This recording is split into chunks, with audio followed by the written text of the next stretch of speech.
Nimepata habari kwamba bwana Rajabu au Harmonize unataka kufunga ndoa na Abigail Chams. Sasa nikiwa kama shehe nikaona niitishe kikao. Ningependa kufahamu bwana Rajabu ulimpendea nini Abigail Chams? Mtoto cha 2000 uko nyuma kilivyo na wili. Toba, hapo kweli kuna ndoa?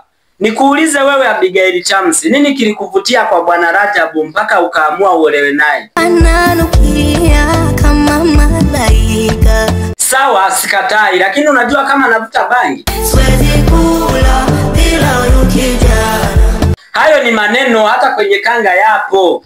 Bwana Rajabu, ikitokea Abigail Chams mkashindwana tabia, akaamua aombe talaka arudi nyumbani kwao, utampa hiyo talaka au utamfanyaje? Boya kizinguana mgonga. Abigail, upo tayari kuolewa na mtu ambaye mkizinguana ukaamua aombe talaka atakugonga? Na moyo umeridhia. Kama upo tayari kugongwa hapo sawa, mwambie neno moja ambalo unahisi litamfanya ajisikie vizuri mume wako mtarajiwa.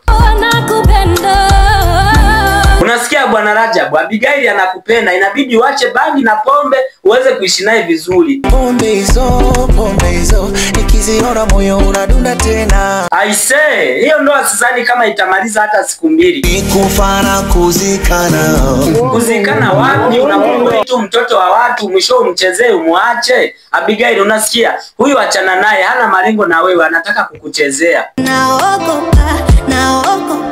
Ngoja nikuache wakuchezee na hilo kome, utanikumbuka. Unajua anacheka kwa nini? Hii ni maajabu.